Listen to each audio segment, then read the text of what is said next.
So I'm on board the dinner train, dressed up as Jethro from the Beverly Hillbillies. So a couple things. When you're in First Kings, you're going to be confused by the fact that whoever wrote First Kings, he talks about the, oh, here comes the train. You'll see the train going next to me. You see it in the background. Here it comes. They're bringing the engine up so that they can drive this one. So there it is. That's kind of cool. Oh, sorry.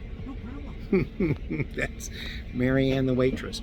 So in 1 Kings, he says in the 16th reign of Jeroboam or something like that. And so it makes you think, oh, he's going to talk about Jeroboam, who's the king of Israel, the northern kingdom. No, it's all right. It's focused on me. Anyway, that's not what he does.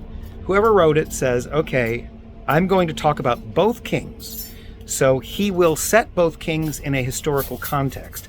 So I believe he says 16 years, which would be about 16 years after the death of Solomon, when Jeroboam rebels and the 10 northern tribes split from the 2 southern tribes, Israel in the north, Judah in the south, if you remember.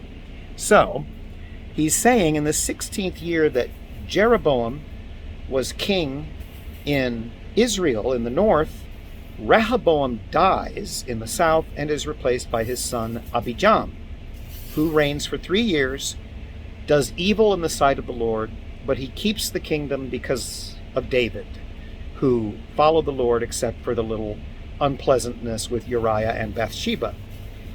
And then, of course, we're told that Abijam's son Asa will rule after he dies, after 3 years. So we've got David, who begins the dynasty, followed by his son Solomon, followed by his son Rehoboam, followed by Abijam, followed by Asa. So we're hearing about the kings in the south, but the writer will also talk about the kings in the north. And when he does, he sets them in the historical context of the southern kings. So it gets confusing. He also talks about how in the book of Chronicles, all of these things are covered in detail, which is true because Chronicles goes over more. Okay, a couple other little things. In Psalm 41:9, here comes the thing again. In Psalm 41:9, David says, "He who has eaten bread with me has lifted up his heel against me." Jesus quotes that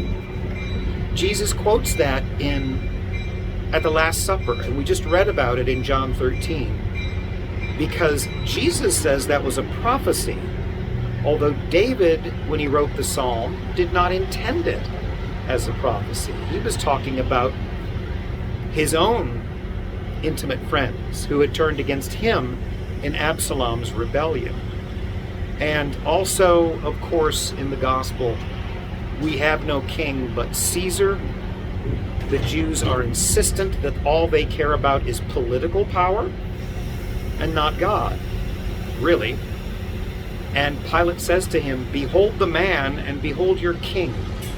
And they reject that. We also have Peter raising the dead in a scene that's very reminiscent of what Jesus does in the Gospels.